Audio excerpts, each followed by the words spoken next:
Hello everyone, it's Jamal Thomas. Welcome to the Progressive Soapbox. So I'm doing this live. Let me make sure I'm up first before I say anything else. And let me check my volume. I'm seeing green on my end, so I'm going to assume that the world is good. I can see myself moving and shaking. Sound. Bastard. Good. So, hello everybody who's catching me on this channel. This not exactly my regular channel. I do live videos on this channel because I got a strike on my account, a bogus strike on my account. They didn't necessarily like a video I did showing Chris Hayes talking to a journalist, debunking the hysteria around the Russiagate nonsense. Now, they didn't like that video, believe it or not. It wasn't, I had more risky videos, but that was a video that they flagged. So I appealed that process. I'm waiting for that appeal to go through. So in the meantime, I'm on this other channel. One of my subscribers sent me a video from the Young Turks. The gentleman's name is Philip Hoffman. Now, I read Philip's email, and Philip's email boiled down to these people are somewhat insane, and they are red baiting like nobody's business. And I was screaming at the television screen as I watched them in the process of red baiting. And I watched the video and I thought to myself, Philip, you're absolutely right. These people are maniacs. And I have a hard time seeing the difference between MSNBC at this point and TYT. It's almost like a MSNBC light, as opposed to this kind of alternate version. I have a hard time seeing how they're not just sheepdogging for the Democratic Party. I have an extraordinarily hard time seeing the difference in those things. If you have reporters, and those reporters are working closely with the Democratic Party, in some cases, one of the rumors was that they were writing speeches for some of these guys. And going beyond that, I mean, even going into this thing of this crossing this line between a reporter on one day and then this other kind of Democratic functionary on the other day. All I'm saying is pick a pony. Pick a pony. Your bias is showing. This video boiled down to Cenk Uygur and Anna Kasparian red baiting like nobody's business. Russia is coming to get us. Vladimir Putin is coming to get us. Vladimir Putin is provocating. If you're in the middle of a foaming at the mouth, red baiting frenzy, and in the middle of this frenzy, you feel the need to stop and tell the audience that you're deeply progressive. I'm deeply progressive, by the way. But most of the stuff in this boil down to, I'm not saying that there should be an escalation with Russia, but there should be an escalation with Russia. The entirety of this conversation boiled down to this. It puts you in the mind of the Donna Brazile thing, where Donna Brazile, in the entirety of her piece on Politico, makes this argument, one piece after the next, about the process being rigged. And even in one part, explaining in detail how the Hillary camp was skirting campaign finance laws by laundering money throughout the accounts, throughout the multiple states, using state parties to launder accounts. Now, after she's going into this in explicit detail, explaining how this is, for all intents and purposes, money laundering, and how this is skirting campaign finance laws, after she goes into detail, she then puts like one line saying, this wasn't illegal, this was just unethical. No, what you described was illegal behavior by that administration, at least breaking campaign finance laws. You telling me that this wasn't illegal doesn't necessarily get rid of the fact that what you told me sound massively illegal. This is what this puts me in the mind of. I'm not saying that we should escalate with Russia. I don't want Donald Trump to be belligerent and everything else. But I'm just asking, why wasn't he being, more belligerent with Russia? Why wasn't he criticizing Vladimir Putin? Why didn't he escalate? And there's another part to this that's amazing. Katie Halpern was on the show when they were doing this. And thankfully, Katie Halpern was on the show, because they would have been in this magnificent frenzy if she wasn't on the show, pushing back on some of this stuff. She's sane as sane can be, dealing with magnificent insanity. And oftentimes, because she pushes back, they have to check what they're saying and then put in a caveat of, I'm not saying that we should escalate, but I'm kind of saying we should escalate. You can't have it both ways. Just be honest and pick a pony. The entirety of the piece boils down to, hey, how come Donald Trump is not being more belligerent with Russia? How come Donald Trump is not responding in the way that Donald Trump typically responds when other countries do things. This just seems weird to us. Why isn't he responding? Why isn't he being this way? And Katie Halpern kind of makes this really good point of, I don't want him being belligerent towards Russia. And it seems that certain outlets, she's being very polite, seeing that she's sitting on one of those main outlets that she is talking about, even though she's being polite and not including them in what she's saying. But they are included in what she's saying. I don't care what they say on this. She's being very polite when she's getting across, what is your end goal? What is your end goal? If everything that you're saying, even if what you're saying is true, what is your end goal? You guys are being hyperbolic and hysterical. And the issues that actually affect elections, election integrity and all this other stuff, you guys are acting like Vladimir Putin attacked this country. That's literally the way they're behaving on this. Donald Trump needs to protect the country. Donald Trump is not protecting the country. Vladimir Putin has these new missiles. This is an amazing provocation, etc., etc., etc. None of it has context. None of it has anything on U.S. behavior. None of it has anything to do with even stuff that has been brought to their attention that guts their argument. It kind of gets across this thing that you don't know what you're talking about, and you're being magnificently biased and seeing things in only one specific thing, meaning everything that takes place get dumps in the context of, I believe Donald Trump is guilty, and because I believe Donald Trump is working with Vladimir Putin in some way, and Donald Trump is a Vladimir Putin puppet, that anything that Donald Trump does and anything that happens in the White House get filtered through that particular lens. So it doesn't matter if you give me something that contradicts what I've been saying. Meaning, if there's something that goes against this idea of Trump being a Putin puppet, doesn't really matter. I can find excuses for why that doesn't really apply.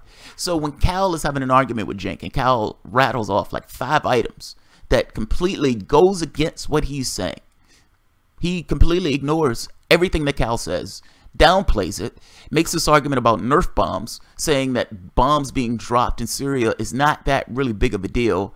I mean, this is where they are now. Now, they could say all they want on how they're not MSNBC and how some of these other networks only talk about Trump and Russia. I've checked their page for yourself. Don't take my word for it. Check their page for yourself. Trump, Trump, Trump, Trump and Russia, Trump and Russia, Trump, Trump, Trump. Every so often you may get a random thing about a Democrat, but for the most part, their entire network has turned into MSNBC Light. Let's take a look at this video. I'm going to give more context to the stuff that they're talking about since they completely missed that fact. And I got to be honest, if you're looking into the camera and you're supposedly a lefty and you're telling me about how you're concerned about people attacking your elections and you are okay with them cheating Sanders and you make excuses for that party cheating Sanders, what you're saying becomes a little bit more shallow to me. Meaning, it doesn't seem like you have any particular credibility. If they're cheating Sanders in real time, you shut the fuck up about the fact that they're cheating Sanders in real time, and you support the person who's cheating Sanders in real time, and then turns around after they're doing that and then screams Russia at the top of your lungs. Here's the thing, newsflash, the person who they supported in that election, meaning when they went for Hillary Clinton and when they ignored the fact that the primaries was cheated and rigged and all this other stuff, when they downplayed the fact that this was cheated and rigged, when they even went against the fraud lawsuit, bitching about that, you know, this idea of, well, I mean, if people gave their money to this political process and those people got cheated in that political process, tough. Stop attacking Democrats for all intents and purposes. You lose credibility with me on that front. Of all the issues that affect our elections, if the only thing that you can focus on is Russia and Trump, you lose credibility with me. The person who you voted for had ties and links to Saudi Arabia, had ties to Russia themselves.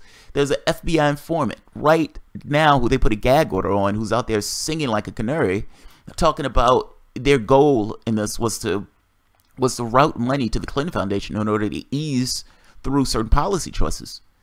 Now, if you're screaming to me that you believe that Donald Trump is a Putin puppet, how on earth did you vote for Hillary Clinton knowing that the woman was being all of this money from Saudi Arabia, money from Russia himself, Bill Clinton getting blunt sums of cash from Russia?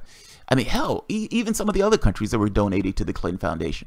How on earth are you pissed off about one but was willing to support the other? And would the Young Turks have been screaming about Russian influence, Saudi influence, I forget the name of the African country. Oh, what is the name of the country? What is the name of the country? It's an African country. But I guess my point to this is, how are you, would they have been screaming about this if Hillary Clinton won that election? And of course that answer is no. None of this would have came up.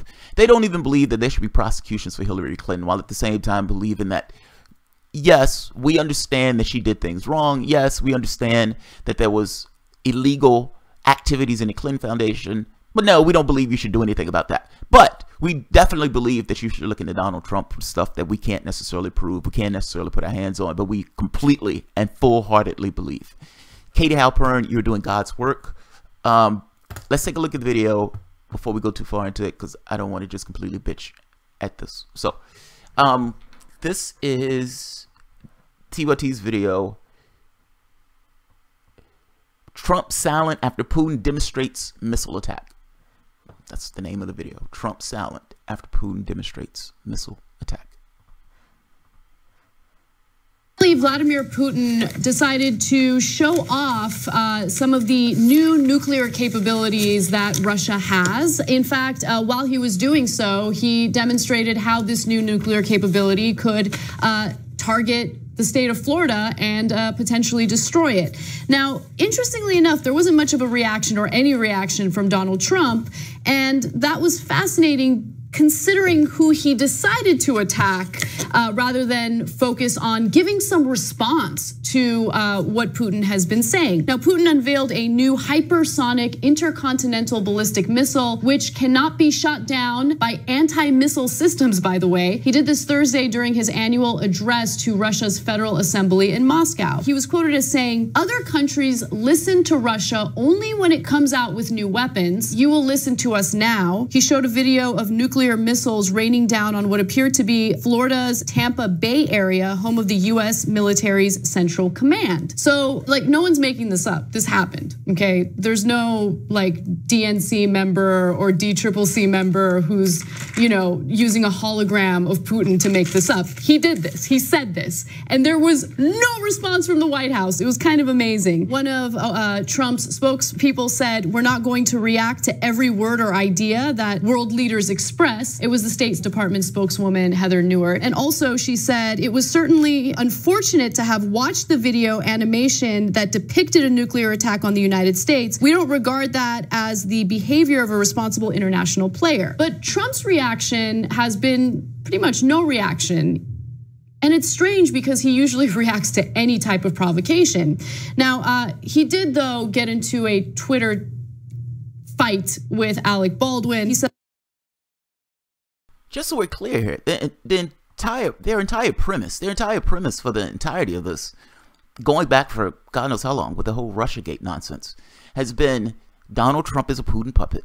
And because Donald Trump is a Putin puppet, anything that takes place gets across that idea that Donald Trump is a Putin puppet. So because Donald Trump didn't fly off the handle in the same way that he acted out with Iran, in the same way that he acted out with North Korea, that is also evidence that he is being a Putin puppet. Now, the catch for this is, if Donald Trump had flew off the handle, and if Donald Trump had said something, they probably would have said this wasn't sufficient enough. There's nothing that he could do that would be sufficient enough. So Donald Trump arming the Ukrainian rebels, essentially Nazis, they're going to use those weapons in order to kill Russians, in the same way that the United States was arming Syrians who are going to use those weapons to kill Russians. But none of this stuff is provocation, or none of this, well, yes, it's provocation. They don't see it as provocation. They look at it as purely Russia's fault. But none of this, from their standpoint, contradicts what they're saying, if that makes sense. Because if you're telling me that Donald Trump is a Putin puppet, Donald Trump is totally under the thumb of Vladimir Putin and all this other stuff, and yet they're arming Ukrainian rebels who are going to use those weapons to kill Russians, that seems a strange way of being a Putin puppet, to essentially take on a military policy that's going to kill the person who's supposedly the puppeteer. I'm just saying, anytime someone brings up something that says, wait a minute, that doesn't fit into your narrative of events, they completely ignore what the person said. I would say take a look at the debate between Cal and Cenk. that happens through the entirety of the debate. Cal rattles off information and Cenk just completely ignores it, bypasses it, doesn't even address it. Or one of two things. Either Trump has no control over it, which is a go-to, or it wasn't that big of a deal. So if you're bombing Syrians, those were Nerf bombs. It wasn't that big of a deal. These are lefties, by the way. This is supposed to be a lefty network. Nerf bombs. It's Nerf bombs. It's not that big of a deal when you bomb some other country. Not that big of a deal at all. By the same token, if it's something that doesn't fit into the narrative, at that point, Donald Trump had no control over it. You can't have it both ways. Let's keep going. Said the following: Alec Baldwin, whose dying mediocre career was saved by his terrible impersonation of me on SNL, now says playing me was agony. Alec, it was agony for those who were forced to watch. Bring back Daryl Hammond, funnier and a far greater talent. So I'm glad that he's doing commentary on the issues that really matter. Yeah, I was, as Putin was demonstrating how. By the way, look at Katie Halpern's face. Katie Halpern is in this like, did this just happen? She's like, did this just happen? Let's keep going. How he could destroy our U.S. Central Command. I was happy to hear that Daryl Hammond was back in the news, because that's really the thing that we need to be discussing. Where is Daryl Hammond? So look, do I want the U.S. president to fly off the handle and be like, then we're gonna attack him? No, I don't. That's not necessary. Yeah, I don't. But has Trump done that in the past in other situations? But do yes. I get that there's a lack. I don't get his point. So it seems like the point is, I'm not saying that I want Donald Trump to fly off the handle on this. But there's always a but in everything that he's saying. There's always a but. Throughout the entirety of this, you will continuously hear buts. I'm not saying that I want him to fly off the handle. I'm not saying I want this to take place. I'm not saying that I want that to take place. But, and just so we're clear, Trump silent after Putin demonstrates missile attack on the United States. The incentive here is Trump shouldn't have been silent when they did this. And the question becomes, okay, how do you think Trump should respond to this? And what do you think Trump's response would have been if it was somebody else? Like, what do you want? And the fact is, nothing is sufficient. It wouldn't matter what Trump did. That's my point. It wouldn't have mattered one iota what Trump did on this. They still would have made this show saying that it was completely insufficient. I don't want Trump flipping out. I don't want Trump flipping out. I don't care his reasons. I don't want Trump flipping out. I don't want us positioned against the nuclear power nation. Let's hear Katie Halpern, because she pushes back against this really well. Lack of consistency, but I have to say I'd way prefer him fighting with Alec Baldwin on Twitter than saying provocative things, as is his wont when he's talking to world leaders about to Putin. And this is one of the things that I really find puzzling about the Russiagate discussion, which is, what is the end game? Like, what is it that people want to have happen? Do people want Donald Trump to strongly condemn Putin, nuclear power, and in his usual kind of disrespectful, hyperbolic, insane way, so that what happens? So that Putin and Trump escalate things? Do they want? That'd be awesome. You know, like what? No, what's the? Of course that's not. Well, I can answer that question. Okay. It's got a very clear answer. So, look, first let's note the difference, because when North Korea didn't demonstrate how they would destroy the US, but said something. Sure. He's rocket man, we're gonna destroy you, we're gonna pulverize you, we're gonna kill everybody in North Korea. So that is how he normally reacts. Right. So let me give you some examples, okay? Because look, and let me be clear about one thing. I do not want him to. Just so we're clear, Cenk Uygur says, yes, there's a clear answer for that. And does not give a clear answer. He doesn't give an answer at all. Katie Halpern said, what is the end goal? What are you trying to accomplish? Meaning, if you got what you wanted, what would that look like? What's the point in all this? Even if what you're saying is right.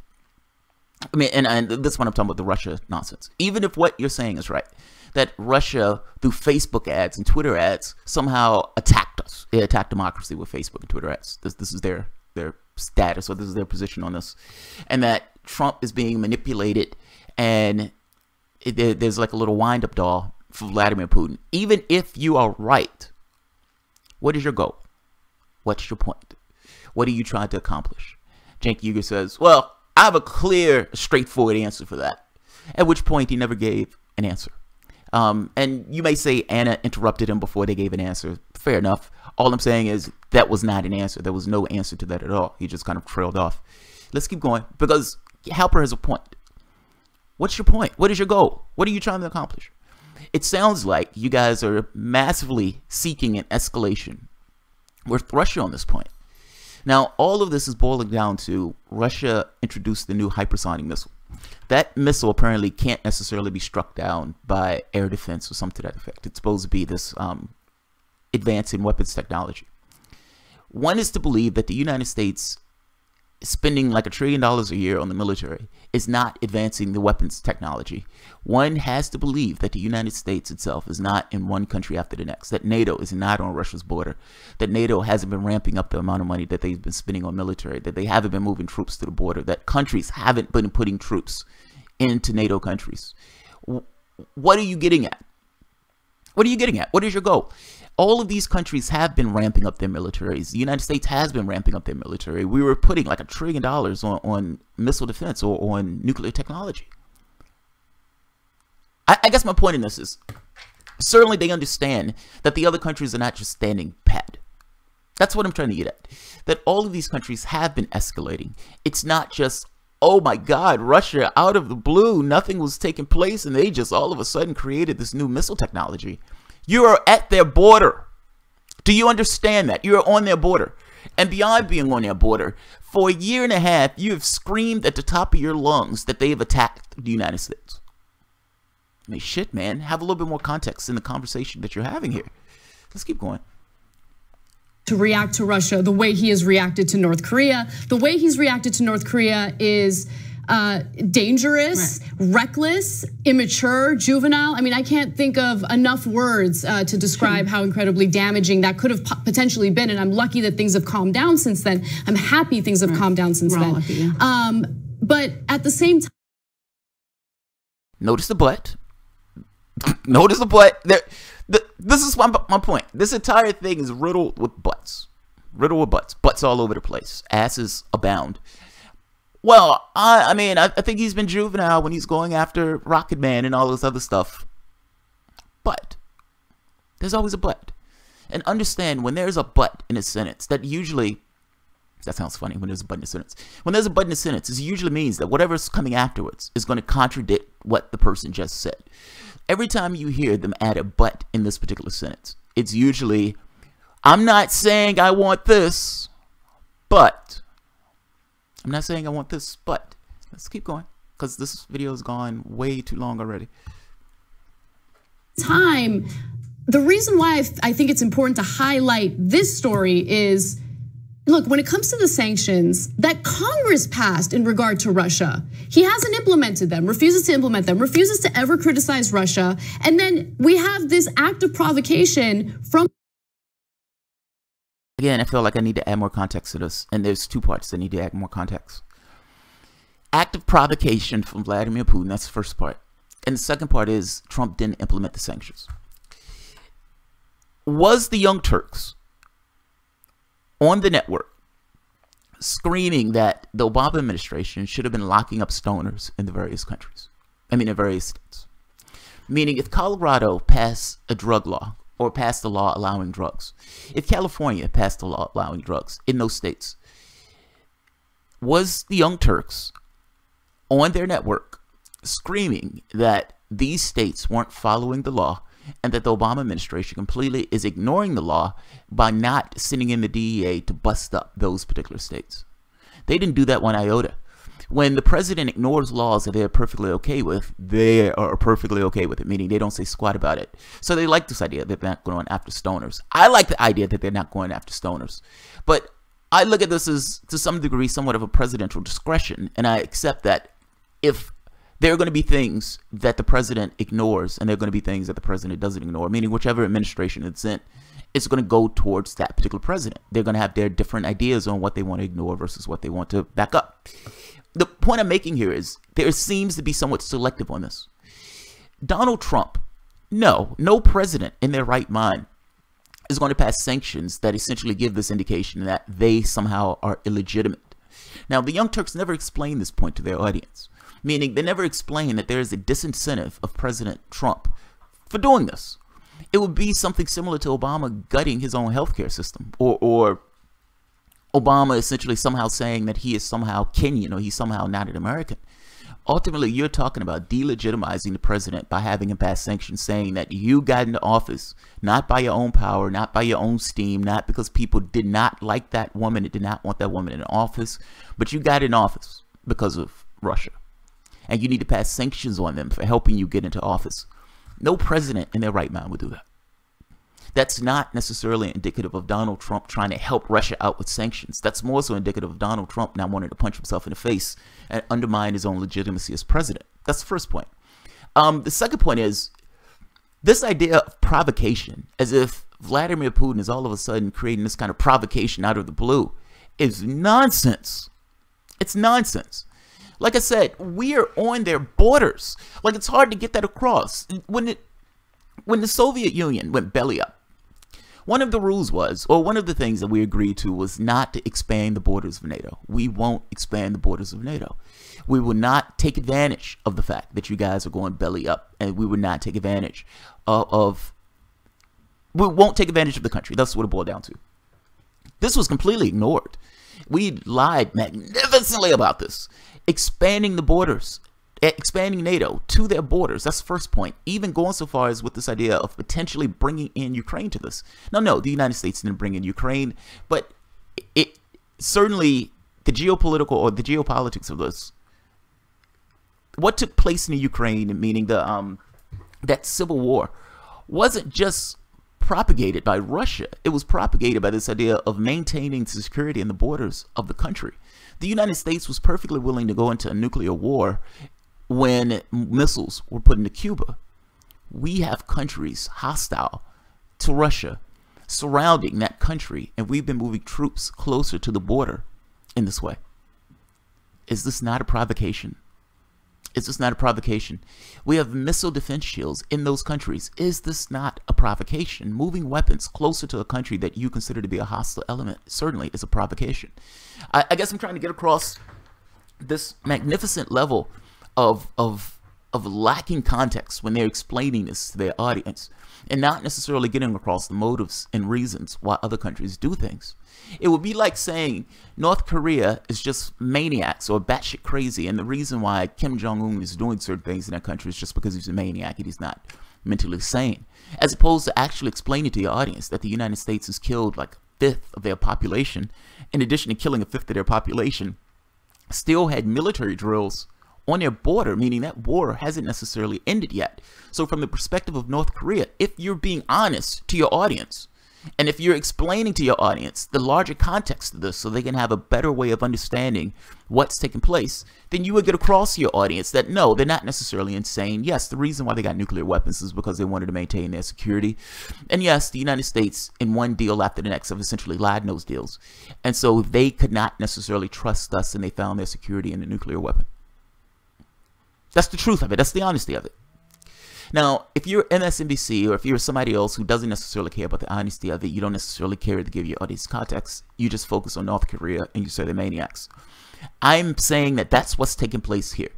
In order to attack Donald Trump, they want to take a very specific, narrow view of things that doesn't necessarily give their audience the wider context on why Russia is behaving the way that Russia is. Russia is behaving the way any other country is that would seek to ensure the protection of its borders, particularly when they've been invaded multiple times where millions of Russians have died in the process. I mean, come on, let's be honest. I mean, between the countries, the United States has invaded Russia. Russia has never invaded the United States. Let's keep going. Like I said, they're completely missing context in this.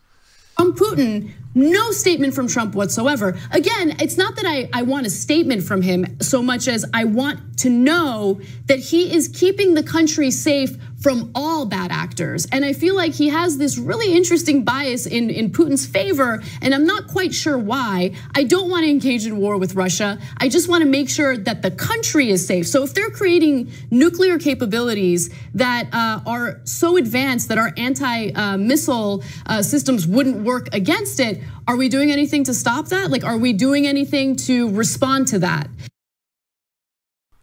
Are we escalating? That's what she's asking. Are we escalating?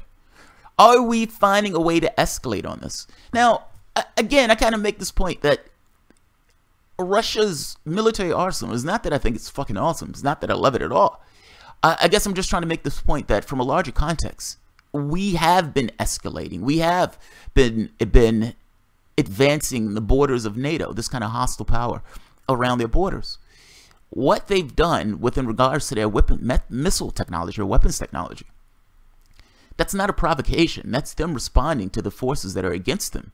Let's be honest about it. Let's be very clear about what's taking place. We're looking at this kind of Cold War escalation of things, but the escalation is not the fault of one party. The fault is, to some degree, both. That's kind of what I'm getting at. If you're focusing on this in order to attack Donald Trump, where you can only look at this from the standpoint of Russia did this, we need to respond to Russia, then you're talking about this ever escalation, or this game of escalation where one party does something else and the other party responds, the other party responds.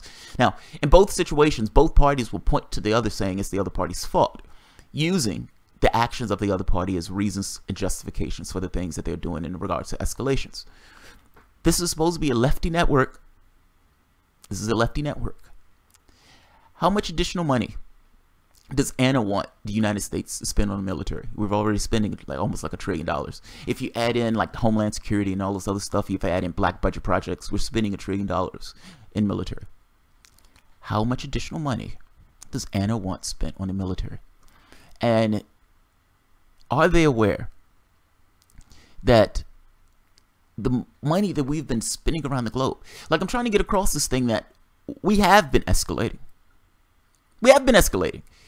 And it's disturbing that this is supposed to be a lefty network, and this is the perspective that they're taking on this.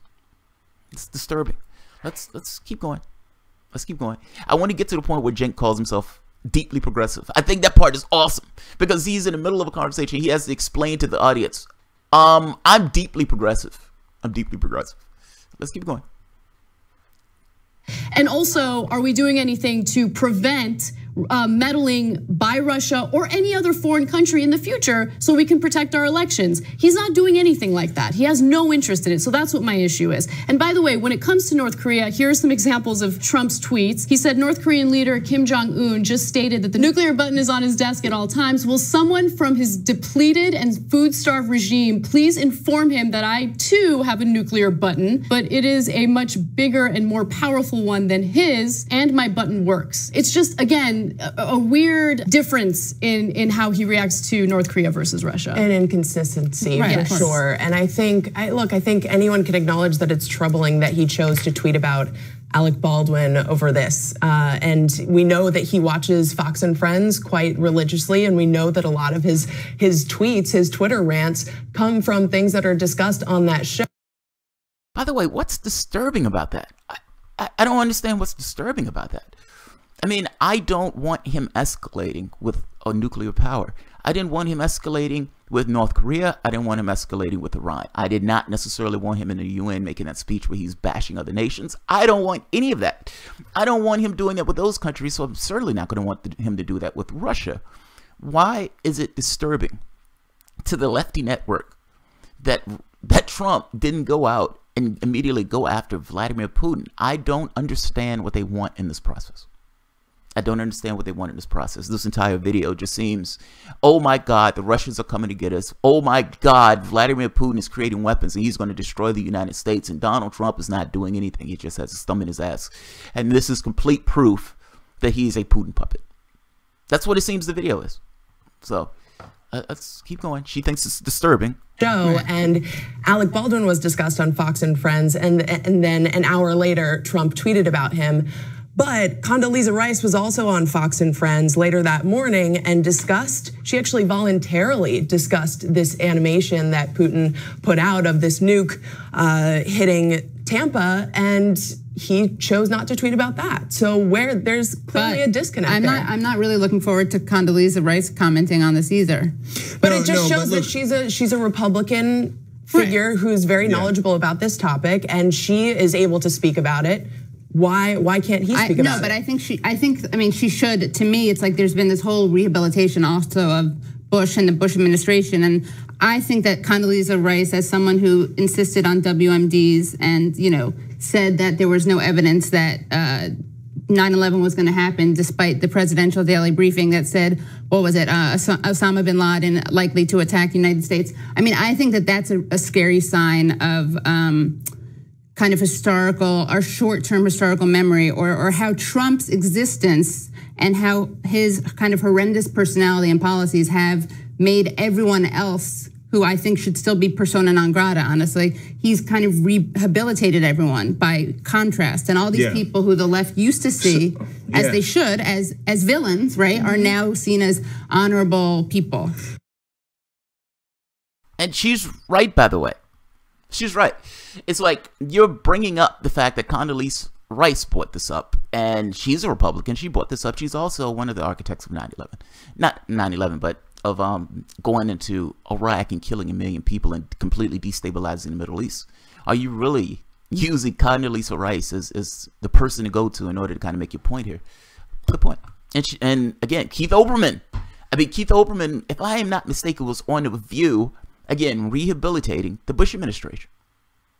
It's fucking amazing. He killed 1 million fucking people, not to mention was torturing Iraqis, trying to create a link between Saddam Hussein and 9/11. Is this really the person you want to bring up to try to bolster your point? Let's keep going. So, but if people in the Republican Party are able to talk about Putin disparagingly, why can't he when that is an appropriate response? So why doesn't she bash Donald Trump? I mean, why doesn't he bash Vladimir Putin? Why doesn't Donald Trump bash Vladimir Putin? Why isn't he just going after Vladimir Putin in the way that would make me feel more comfortable if he just bashed a nuclear powered nation? I don't understand why he doesn't do that. It's appropriate for him to bash Vladimir Putin. She said it's appropriate for Vladimir Putin to be bashed. That's amazing.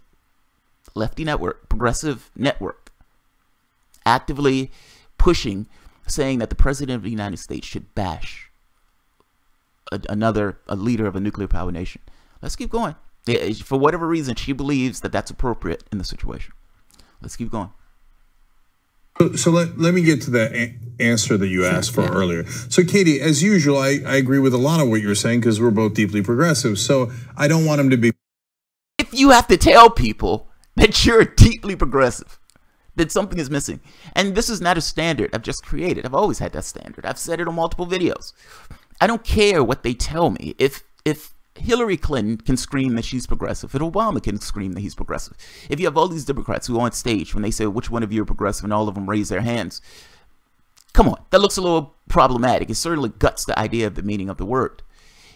I don't care what you say, I care what you do.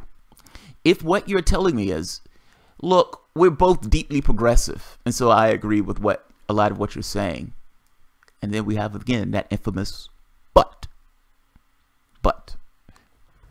Let's let him finish. He said he's going to answer a question, and I'll end it on this.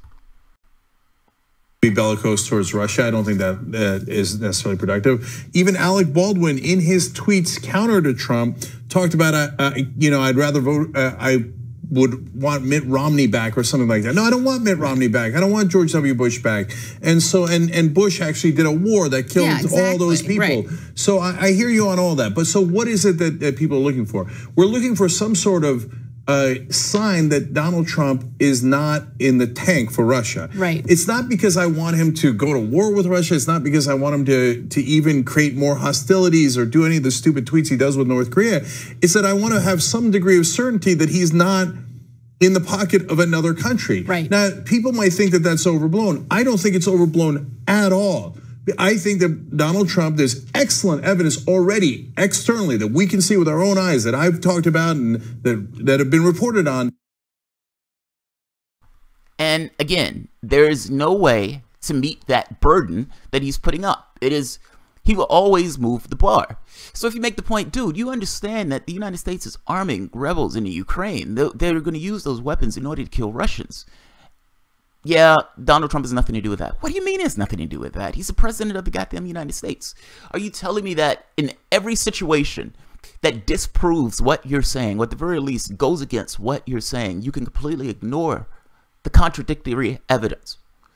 But in every situation where you think that something bolsters your point, That is completely relevant and valid. The United States is arming Ukraine. That's a big fucking deal. They're going to use it as weapons to kill Russians. The United States at one point was arming Syrians, and we've ensconced ourselves into Syria, further ensconced ourselves into Syria, where we're just going to be there indefinitely and at the same time illegally. Neither one of those things are in the interest of Vladimir Putin.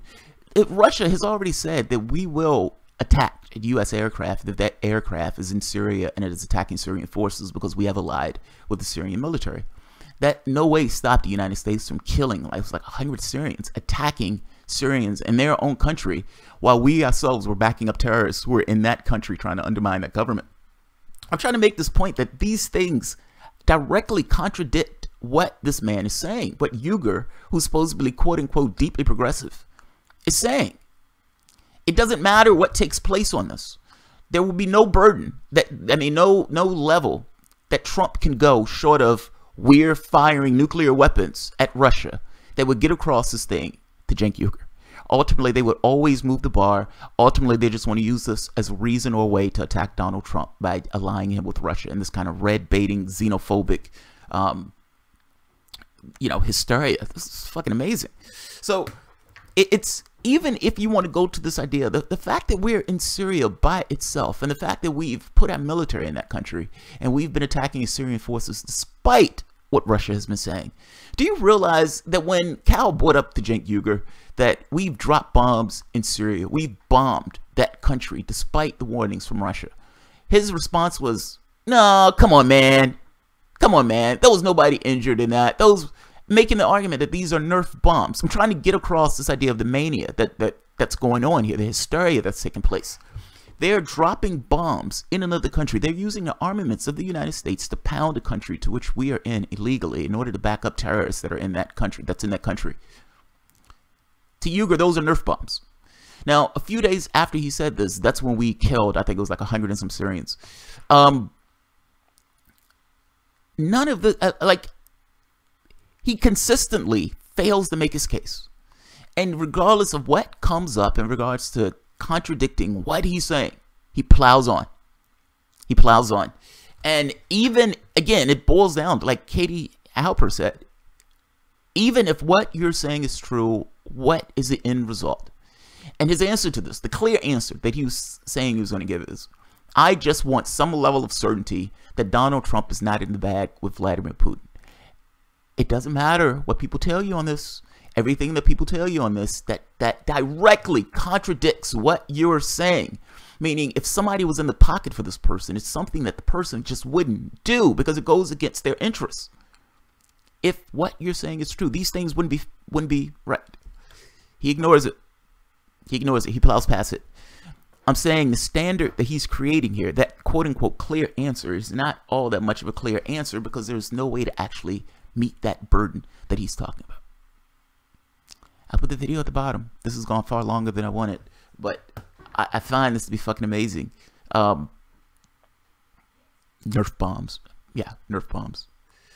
Trump did it. He did it. Yeah, that was his thing. That was his argument. Nerf bombs. I guess we would have to watch SNL tonight to find out what Alec Baldwin has to say about NATO. Isn't that sad? Isn't that sad? They're not going to say anything about NATO. They're not going to say squat about NATO.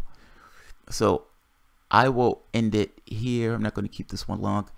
I'm going to transfer this over to my regular channel. In fact, this video went way too long, or way longer than I wanted. So I may actually do a video and push this up on my regular channel. But thank you guys for showing up. Yeah, thank you guys for showing up. Hopefully the appeal goes through. I don't know necessarily have to keep coming to this particular channel in order to do videos. But in the meantime, if necessary, I will do videos on this channel. So you guys have a good one. And I will see you guys later. All right, guys. If you enjoy the content, feel free to share, like, subscribe, and of course, you can always support through Patreon. Thanks, everyone.